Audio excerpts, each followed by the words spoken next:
Hey, welcome back, everyone, and thanks for joining us for our next session with Wendy Christie. The next session is Hot Topics Firearms Industry Employees Need to Know About During Times of Crisis. JC and I are really happy to have Wendy join us. We've been working with Wendy for a few years now. So I'm JB. I'm JC. And Wendy, why don't you give us a little bit about you and how you started your employee e-source company and how you help FFLs around the country. Well, thank you for asking me to join you guys today. I'm excited to give you guys some information. I have been doing HR for a very, very long time. I started at working in California at a university, going to school, then ended up in Montana doing HR, and found that there was lots of small businesses that needed help with employee relations. So they were seeking me out to ask me questions. And that's what got me in human resources. And Wendy, we ran into, what was it, I think 2 or 3 years ago at SHOT Show for the NSSF in Vegas, where we sat in on your presentation, thought it was great. How long have you been providing your HR support and expertise to the firearms dealers? I've been working with the NSSF about 4 years now. In addition to that, I have a fun job where I work as in a firearm retailer store. So I've been doing firearms for quite a while right now, feels like. So you actually sell guns. You're not just an HR person, but you actually know you're immersed in the business. Yep. On Saturdays, I go in, Friday nights and Saturdays, I go in and I help sell guns, and I work in the industry that I help doing HR. Wow, that's fabulous. You said you've been doing this for a long time. Did you say, was it 30 years or 20 years? Now you're going to make me give away my age. I've been doing it for over 20 years. Oh. And so this is it. This is something you just picked up along the way. This is what you were committed to way back when. And as we get into our topic today, everyone, please remember that Wendy's an HR specialist, so we may be going all over the place on rules and federal regulations, but we want to take everything, bring it all back to what we're dealing with today, which is unfortunately the pandemic and COVID, and how HR applies to you today, because there's a lot of gray area, and we want Wendy to kind of get into that for you. So Wendy, tell us a little more about what you do and what you're doing with dealers now, gun dealers and firearms range operators now. And how does it apply to COVID? As we go through this, just relate it back to time-sensitive issues that our audience needs to know about. Okay, well, we work with companies with staffing and management. We help companies take the burden off of making sure that their employee handbooks and forms and everything are all state law related, federal law related. And then we are one of the only HR companies that help companies customize everything by industry, because the firearm industry is quite different from other industries. So we try to be specific in that. We also provide consulting for our companies. We will provide any kind of state law or federal law forms like applications or offer letters and things like that to make sure that everybody's in compliance. We also do on-site reviews. And so we can go in and do performance reviews of a company's management if they need it, or sexual harassment complaints, any kind of specialized help. We're always there to help them. And what our company provides that's original from other companies is that we offer ourselves as a confidential third-party reporting system. We list our name, our company name and phone number in the company's, our members' employee handbooks and all of their offer letters and applications and everything. And if their employee has a problem or an issue, then they can call us and report it. And hey, let's stay on this slide for a while, Wendy, because I know there's when we were talking last week with Wendy as FFL Consultants and Wendy's employee e-source, we're joint partners, so we work on a lot of issues together. JC and I obviously are HR experts, but our clients, our FFLs out there, often have employee issues. And one of the things, going back to your first point, is, we get, because we're on site for a day when we're usually with a client a day or two, doing the audit and looking through all the 4473s, we get all these questions. Once the trust and the confidence is established, we get questions like, what do you think about my employee? Have you been watching Susie or Tommy interact with customers? Have you listened?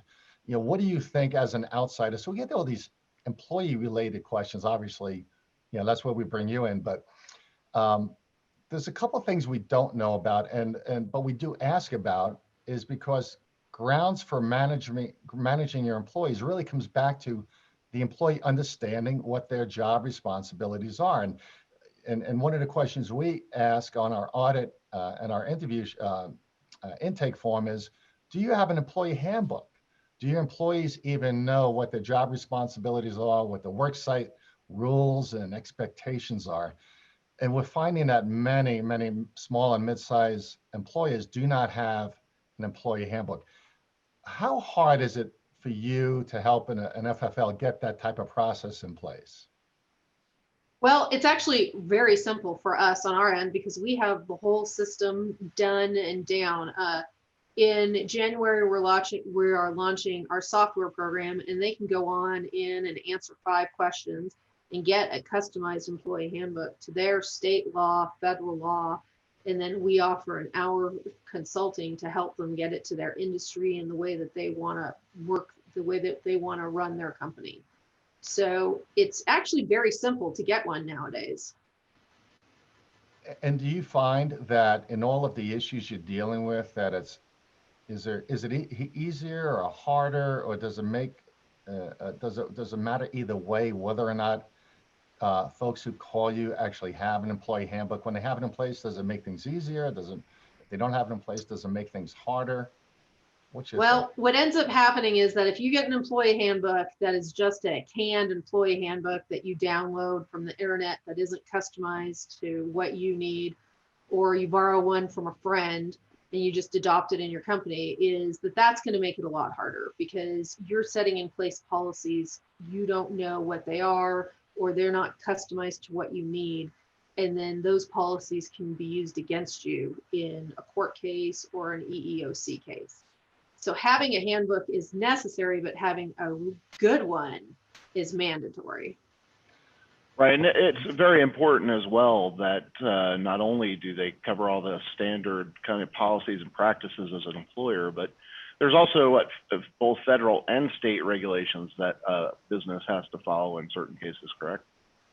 Right, and for example, just now in California passed a California Family Rights Act, which basically lowers the FMLA. So employees, anybody that has 5 or more employees, they have to offer their employees 12 weeks off unpaid for any family emergencies.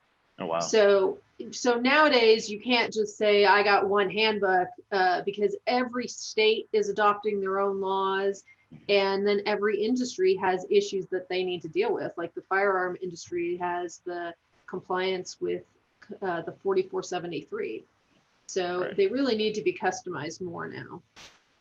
And if you're a range operator, there's all the OSHA requirements. And, yep, that's a whole nother ball of wax right there.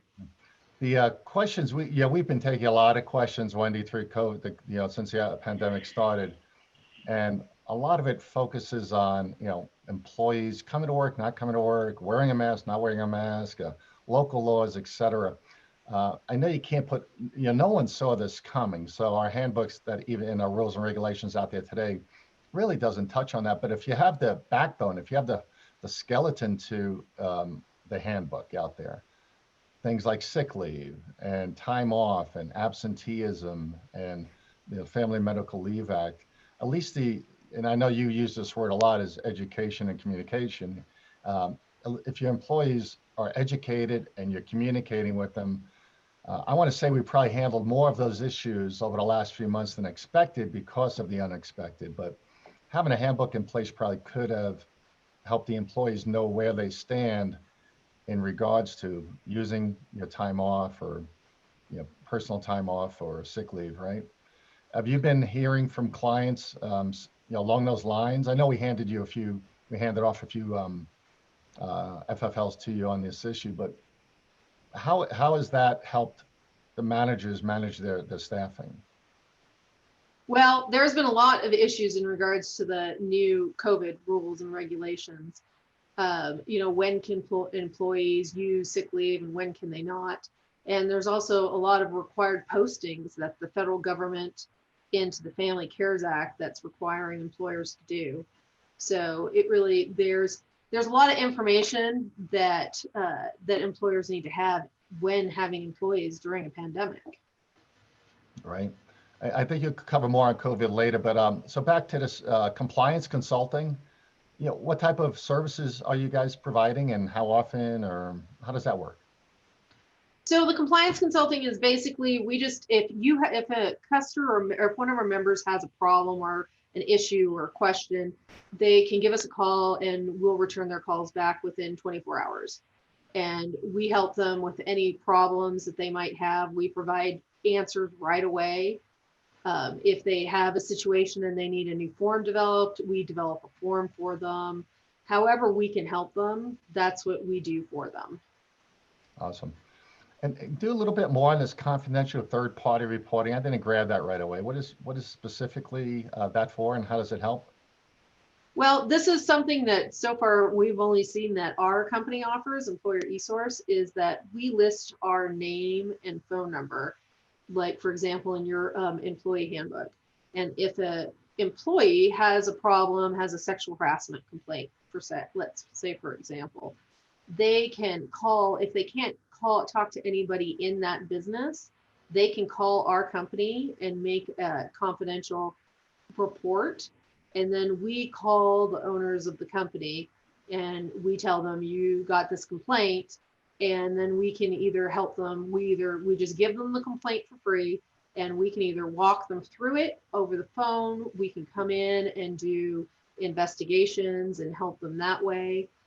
But the benefit to this is that if an employee takes it to the EEOC or files a lawsuit, if they didn't take the opportunity, and they have to take every opportunity to report a complaint and have it dealt with, if they don't do that, then you have a much larger chance of having it thrown out of court, or the EEOC just dismisses it. So we offer that to our members. So it's more or less an ethics hotline for a small business. Yeah, it's an insurance policy. Sure. That if your employee doesn't reach out, then they didn't take every opportunity. Great. And I know, believe me, I know the judge asks that question when they're, or the arbitrator, when they're going through unemployment or discrimination lawsuits, right?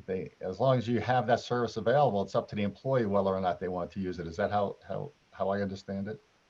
Yep, that's basically what it comes down to.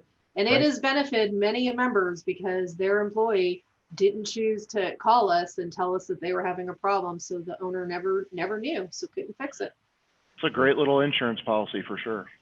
It definitely helps. Well, here we go with the nuts and bolts of this session is, there's other words to use. We say stuff happens, right? So JC and I spent a lot of time, whether it be a SHOT Show talking about physical security and crisis management, or on the compliance side, how to prepare your records for, we've dealt with a lot of hurricanes and floods, had some tornadoes over the last couple of years.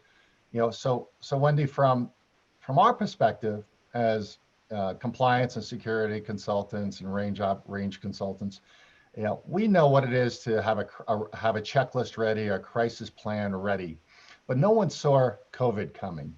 So what are you seeing around COVID and the pandemic as far as crisis planning on the HR side? And what suggestions or advice can you give our audience? Well, I think that what I would say is the best thing that they need to do is that they need to communicate with their employees. If they're going to furlough an employee, they need to put it in writing. And there's a difference between a furlough and a layoff. So if you're furloughing them, you need to let them know. If you're laying them off, you need to let them know. Well, what is the difference though? You say there's a difference.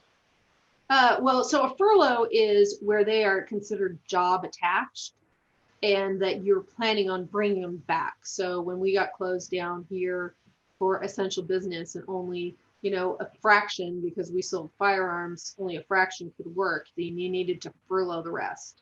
Because when they were going to reopen again, they would bring all those employees up back. So those are furloughed employees. Laid off employees are where you're not thinking that that your business is going to come back as strong, and you only are thinking you're going to bring back certain employees, and the other ones you're not going to bring back would be laid off employees. And is there a difference as far as unemployment insurance and things of that nature are concerned? Well, yeah. So on a furlough employee, they would not be required to go and look for a job, and they would be assuming that at some point you would bring them back. And a laid off employee would be required then to go look for a job and try and find new employment. Wendy, talk a little bit about termination. So we've gone through so many different scenarios, and employers are just waiting, right? They're waiting for direction, they're waiting for instructions, whether it be local, county, state, the lawyers, folks like you. How does the termination and documentation piece fit in with what we're seeing through COVID with those other behaviors? You and I talked last week with that one client on, my employee doesn't want to have to wear a mask all day. He can't breathe. Do I need to accommodate him? Do I need to, what should I do in those situations to stay legal during this situation? Well, those are all difficult situations, and they are, since, like the one that we dealt with, everything comes down to it's a different situation, and you have to look at all of the situation. But terminations, anytime you do a termination, you need to make sure that you're legal when you do your termination, that you don't look like you're playing favorites for somebody else, or that you're firing this person maybe because not because they have a health condition, but because they made a sexual harassment complaint, a month ago. So terminations, are something that are definitely, if you need to do them, you need to do them, but you really need to make sure that you have your proper paperwork and that you're legal doing them. That brings me back to the issue you and I talked about in Arizona a couple of months ago, where we had an FFL, an owner, just was quote unquote fed up. I mean, how many times do we hear that? Just fed up with so-and-so and the behavior, and one thing led to another. I think we're going to get into that later on background checks and drug testing. But this person wasn't documenting, and I think, unfortunately, with your counsel, we have to kind of start over. We have to start over with that employee's history. I mean, let's write down what we know, but let's move forward. And I think it only took a couple of weeks before your process actually worked, where the owner was actually able to legally terminate without any unexpected recourse because of the good documentation on issues and directives and failure to meet expectations. And I'm learning all these new words now through you. But once an owner or manager has it locked down in documentation, that's the point where they should feel secure and confident to proceed with a termination versus shooting from the hip. Am I correct on that? Oh, definitely. And when it comes to like the one that we did, by the time everybody knows, if you have an employee and you're fed up with them and you just want to fire them, you didn't do your documentation, which is terrible because you can get in trouble. But once you start doing your documentation, as we found out with that one we did, that employee is already a bad employee. So they're going to keep doing things that are bad. So you just need someone to help you make sure you get all your correct documentation, and then you can terminate them once you get it. And, once they're already a pain, 2 weeks is, like we found out, it's not very long because they're already a pain. And I think we learned from that. That was a great scenario, but we also learned very quickly, and the owner learned very quickly, that when you start to document it with the, in these one-on-one meetings, with the employee in the office, I think it's only then that they really realize that you're taking it seriously as an owner or manager, because if we keep talking and keep on warning and nothing happens, that first critical step is that face-to-face meeting. I'm documenting it. Let's agree on the facts. Let's agree on what you're going to do going forward to be successful here at, Johnny's Gun Range.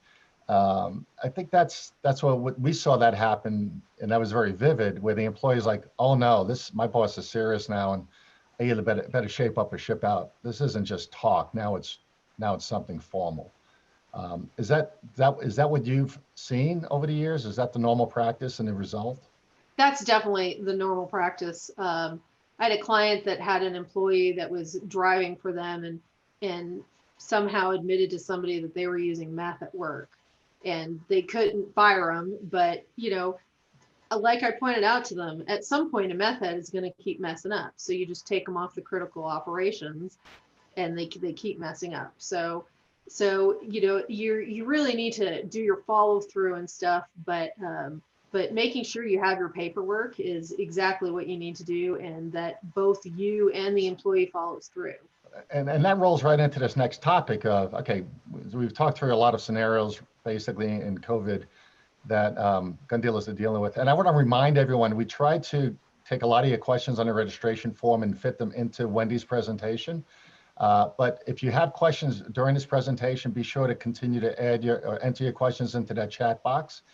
And remember to come back at the end of the day. We'll be answering all those questions during our speakers roundtable at the end of the day. Wendy will be back at 4 o'clock Mountain Time. So Wendy, now that we're dealing with people and all these issues, let's assume that people have either decided not to come back to work, or they're afraid of COVID or whatever. Our FFLs have to go out and hire people. Let's run through the best hiring process you would suggest during this time of crisis. Well, the first thing that I think that when you're hiring somebody, what you need to make sure you do is, especially when you're in the firearms retail business, that you do background checks. And there's the background checks, there's a bunch of different laws that fall under that. And one is the Fair Credit Reporting Act. And then as an FFL, at selling guns as an FFL, you need to make sure that you do your due diligence in criminal background checks. So you need to make sure that you're doing the correct criminal background check in order so that a prohibited person does not sell a gun. And you need to do that too while complying with ban the box. And that right now, the ban the box law is only in states and counties, so it's not a federal law. So you need to make sure that you are compliant with what your current state law is. And then you need to take into consideration if you're going to be doing drug testing. Once again, drug testing is something that is mandated and dictated by the states. So that's something that you're going to want to make sure that you are completely in compliant with your drug testing state law. So I see a couple sub bullets you have here under criminal background check. So you mentioned it. I mean, obviously we can't allow anybody who's prohibited to be working in an FFL. That's a FFL requirement under the Gun Control Act. And then you also have do not use NICS. What do you mean by that? Well, a lot of my firearms members I've seen that they say, well, we don't really need to do a background check on them because we just either have them buy a gun, or they purchased a gun through us, or we just have them fill out the form and they use the NICS form for the 4473. And if they pass that, then they're good to go. But that's actually prohibited. The law specifically says that they cannot do that. So they need to go through doing their independent criminal background check. Yeah, it's funny you bring that up because I've been on sites with the ATF-IOI is actually doing their audit, and they will sit there with a list of employees and hire dates or approximate hire dates just through conversations that they, talking to employees about. And they'll look for this process being violated, which obviously is breaking the law.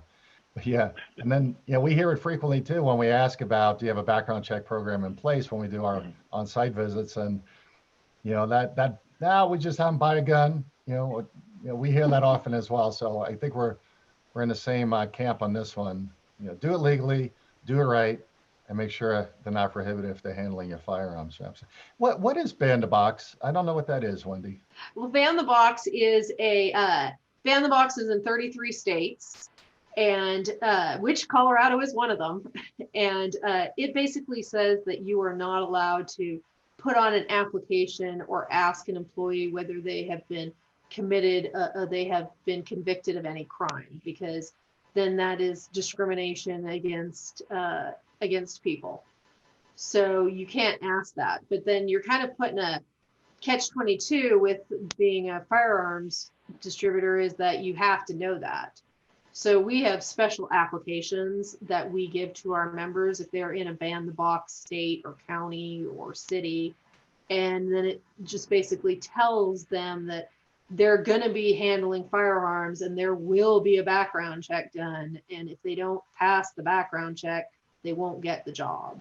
So try and weed them out before you go through the whole interview process and I like them and now I want to hire them. And I know we're talking about a lot of new hire type activity here, but something that we certainly want to remind folks of is if you get into a situation where you do furlough employees, you know, you still have that interim period where they were kind of not involved in your business. You know, should they be concerned about prohibited persons in those situations as well? Well, so like if they hire them back and they got in a situation where they wouldn't be able to do a gun, they wouldn't pass the background check.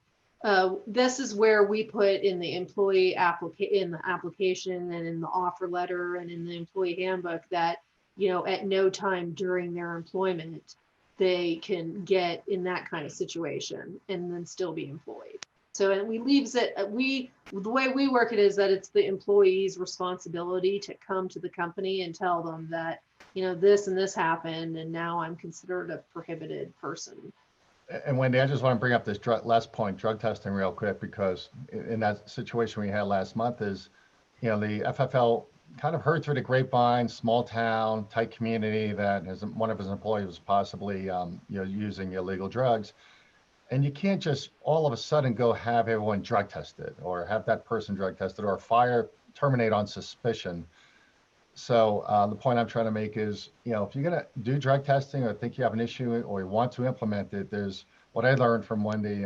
It's a procedure being introduced to the entire staff. It's got to be fair and equal.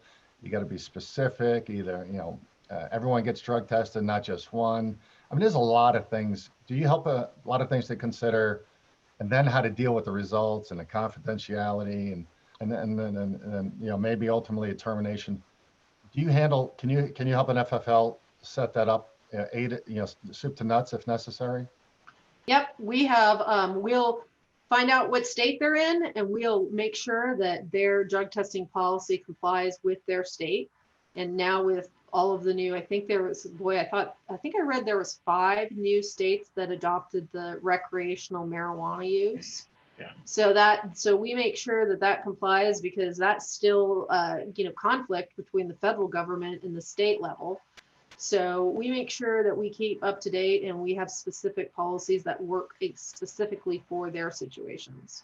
So another thing that we highly recommend that companies do, which they don't generally always do, which is one of the easiest things they can do to, you know, to deal with their background checks and how to do them, is to do reference checks.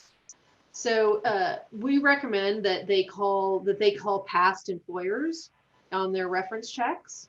And one of the things that we like to do and that we give our members is, you can see down below there's an interview form, and we start back from a certain date. So you go back like 10 years and you say, okay, so I'm going to call this job that they were at. And you ask specifically what their start date was and what their end date is. And then on the reference checks, we ask them, Joelle, do you know where that applicant went after moving from your job? And then you go to the next one. So you go to the job that they said that they were in, and then you get the specific start date and end date, the month and year, because a lot of people will, you know, fudge the numbers up or down so that they can hire jobs, they can hide positions they had. And then you can call that position or that company, because if the company says, oh, well, they went to this one and they don't list that one, that might be one that you might want to call for a reference check and find out what kind of employee they were while they were there, because they don't have them listed for a reason. And that's you know, that's one solution that we find a lot of retailers, businesses, firing ranges and such. They don't use that capability. They don't use that resource. And even though you really can't ask, you know, specific questions, a lot of times what you'll find out is if that employer or previous employer is short with you on the phone or simply just gives you the information and doesn't give you a lot more, it's a telltale sign. A lot of times what we find is that that previous employer says, oh yeah, we were so sorry to lose them, or something simple like that. Right. And it's really, it's a great solution. It's free. It just takes a little bit of your time. Right. And it's amazing to me how I've done some reference checks for our members that I call the reference and the reference can't stand them. And this is a reference they listed on their resume. And they're just, people are so used to people not calling that they don't even think about it. Right. Because, and it takes just a few minutes and you can find out a lot more information than you really realized. Yeah, and I'll throw out there, Wendy, when I was hiring and, in all those years in retail, sporting goods, the one question I found to work more often than not, because people don't want to, divulge information, they're worried about getting sued and everything. But the famous question was, hey, given the opportunity, would you rehire this person if you had an opening? And you may not get a lot out of that, but getting a no tells you everything. Right. That's right. Or if somebody says, well, we're not going to give out any information about this employee, or we'll only give out their start and end dates and last salary, then you want to, one of the things you want to ask then, is that a company policy? And if that's not company policy to not give that out, well, then that's telling you a lot about that person's job there. So Wendy, I know you got a lot of information to pack in to the next few minutes. So let's see what's next here. So one of the things that we find that all of our members are struggling with is recruiting and trying to find employees. So one of the things I know that you guys do social media and you help your members with social media. And social media is one of the best places now in order to advertise for your positions and for the people that you want to hire. One of the examples that we have here is Facebook social media marketing in order to hire employees. That's a great way nowadays to reach out and try and find employees. And if you do this right, you can do it for free. Am I correct? Yep, you can do it for free. Indeed has a free site on it that you can use, and you can do Facebook. You can do them for free, and then you can boost them if you want. We've found that we only boost them about $10 or $15 worth to start with and see where that goes. And if it's getting you some for that job, then you could boost it a little bit more. But most of it is free. Yeah, I like your bullet here that says market where your customers are already looking. So if you've got an active social media page and you're telling other stories, you have a captive audience, you probably got a lot of followers. These are probably the same people that know your product, would love to work in and around your product, and you probably know them half of them by first name if they're local. Am I right? Great connection. Yep. It's a great way to find people. And then people on social media, if they like your product, they'll share it with their friends or things like that. And they'll say, hey, we love this store. Why don't you, tell a friend that they know is looking for a job to apply there. But the things that you really need to remember when you are marketing on social media is you really want to sell your business the way you sell it to customers, because your employees are customers in a different kind of way, but you really want to try and sell your business as to why they should come and work for you. So one of the things that you want to think about when you're posting your job is you want to celebrate the job and explain to them why this is the place to work. So for an example that we have here is Spanish Peaks Mountain Club is a super fun place to work. You can ski Big Sky Resort straight from the clubhouse. Make lifelong friends. So this is the first thing that they're going to see when they're looking up jobs. So these 3 sentences, these 3 lines, you want to make sure you maximize why they're working there. Come work with people who enjoy working in and around firearms. Get it, if, like for me, I like working at my job because I get a great discount. Come work at a place where you can get a discount on all of your passion. I saw one, when you were telling me about this, the coincidence was uncanny. I think it was a day or two later, I saw one of my range clients that I'm Facebook friends with. His tagline or his post line was "shoot for free." Yep. And so obviously if you were local to that deal or that range, you wanted to figure out how to shoot for free. And it was actually a job posting, which was pretty cool. Right. And so you want to sell to your future employees. You want to tell them why they want to come and work there. So, and then, so you get your first 3 lines, and then it goes into a more detailed job description of what you want to do. But like you can see on this one it sells even more. You know, make lifelong friends by meeting coworkers and members of the club. You know, ski straight from the clubhouse. You know, ski passes or gym membership included. You want to look at why, you know, and you can even sit down and talk to your current employees and ask them, why do you work here? And use that in your advertising to try and find employees that'll stay. And we're actually seeing a lot of FFLs who are partnering with other small businesses in the area to kind of expand their benefits. So that's always something to look for as well. Yeah, that's definitely, we have lots of ideas that we give to our members, you know, go to see if you can get discounts at clubs, you know, gyms and things like that. And there's definitely areas that you can do local stuff for your employees. So you want to really make sure you include in the job detail, the descriptions, the responsibilities, be as clear as possible about what the hours are. You know, that another good thing to advertise is if you have flexible hours. A lot of people, if you can patchwork some jobs that are part-time here and there, a lot of people like working part-time and enjoy getting out. And make sure you include your links and email address and contact information so that the easiest way that they can come by and contact you. Those are the things that you really can do in order to recruit. Do you recommend that they put something in those kind of recruitment posts or the advertisement of a job or anything and talk about the fact that, hey, listen, in order to get this job, you do have to be able to handle firearms? Well, that's a tricky subject because many states, you can't tell people that they can't apply for the job because of any kind of criminal background. So you could do it, but it has to be worded correctly so that it follows your current state law. I think I was just reading Colorado, where it was very specific about what you could and could not put in your advertisements. So if they want to do that, I can work with them and make sure they're up and that they don't, you know, mess up on any laws, but that is something that could be tricky.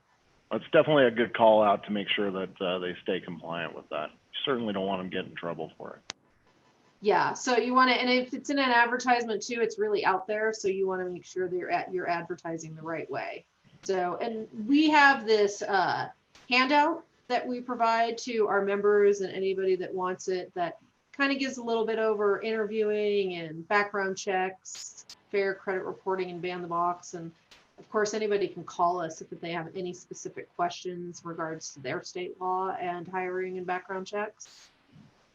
And this form, Wendy, we've made your forms available, all the forms from today's sessions available just right on our FFLconsultants.com website. Just go to the homepage and you'll see the button to access all of the forms from today's presentations. Great. So another area that we like to talk about is employment at will. A lot of companies think that, well, actually every state is an employment at will state except for Montana. We are the only ones that are not. But so if you do have anybody from Montana that's listening, you're more than welcome to give me a call and we can discuss what Montana state law is. But a lot of companies feel that employment at will just gives them a right to terminate an employee anytime they want. Is that true? Is that true, Wendy? Or are there still requirements for doing it right and documentation and EEOC and everything else? Yeah, employment at will basically dictates that an employee can quit anytime they want, or an employer can fire an employee for any reason or no reason, but they have the caveat of as long as it's not for a discriminatory reason or a reason protected by law. And additionally to that, you have that you can also have employment contracts, which then takes away that protection of employment at will or any implied contracts that people really need to be careful of. And what's the difference between a contract versus an implied contract? So an employment contract would be something that's found in an employee handbook or can be found on performance reviews. There have been court cases where they have said that it's an employment contract because they've had repeatedly good performance reviews. So for an example, in all of our performance reviews, it states that the employer still retains their right to employment at will. So those are where you can find employment contracts, and then they will be used against you, and you're basically lose your employment at will rights, which is something you definitely don't want to do as an employer. And what's And the implied contract referred to? well, the implied contract is something that is said to the employee or the applicant. So for example, if I'm hiring for a job in one of these FFLs and I have very specific gun knowledge and they say, oh, this is great. We've been really looking for somebody with this knowledge to help sell our guns. And, I'm sure we won't find anybody else. So, you've got a job here for as long as you want. Then that would be considered an implied contract. So let's not do that. Yes. You definitely don't want, because one of the strongest things that you have as an employer is your right to employment at will. So as long as you don't discriminate against anybody for something like race, age, sex, or religion, or you don't have an employment contract or an implied employment contract, then you can terminate an employee when you want. So it's not as easy as a lot of people would think it is. So another thing that comes, that we were talking about that comes up is managing through the pandemic. One of the things that we provide this, here's another handout that we have that for what employers can give to their employees. Like I said, communication is one of the best things that you can do during the pandemic, and handouts like this about how to stop the spread of germs and things like that is one of the best things that you can do, is to really show that you are providing your information, that you're providing information to employees. You want to educate your employees on on how to keep themselves safe. On the follow agency directives, are you talking about state and health department and county and whoever else is trying to create rules and directives out there?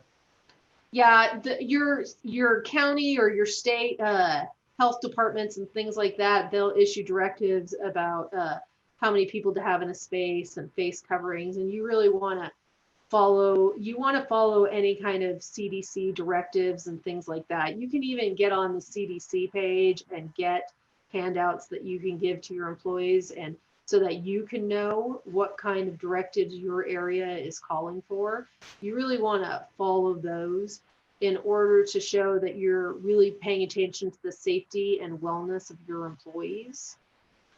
Yeah, and for our viewers, if you're tuning into other sessions today, Jeff with Lockton Affinity, and Joe and Mike over at Kutak Rock Legal, they're going to talk more about, how does this affect? Is OSHA getting involved? All the lawsuits coming?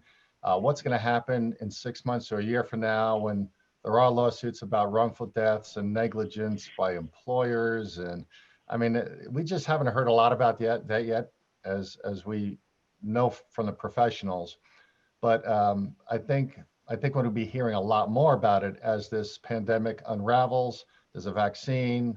I think the lawsuits are going to start to surface. I know a lot of them have been filed for employees who have unfortunately failed due to the virus and died at places like Walmart and other larger companies. They are in the news. We're not hearing a lot about it right now, but it should be a concern for anyone whose employees are worried about the workplace exposure. Definitely, and we've seen already some wage and hour claims and lawsuits in regards to the Family Cares Act and the FMLA and paying employees correctly and things like that. So you want to make sure that you're staying in compliance with all of those and paying your employees the way that they are required to, and that you have the backup documentation that you need for your tax credit under the Family Cares Act and things like that. So Wendy, how do people get in touch with you? They can reach me at wendy@employeresource.com, or they can call me at 406-551-5716. They can also feel free to take a look at our website, employeresource.com, and reach out to us that way. And I want to remind everyone that all of these questions coming in during the session, we'll try to get a lot of them answered during the speaker roundtable at 4 p.m. Mountain Time today, when Wendy will be back with our other speakers as well. And please keep the questions coming, even if we don't get to answer them today. We will get to them within the next week or so. Try to get you an email response. If you got a specific issue you need answered urgently, give Wendy an email or a quick call. So JC, who's up next? So for our next session, we have Rob Anderson, critical gun range lead waste management requires. So be sure to stay tuned. All right, everyone, thank you very much, and we'll see you shortly.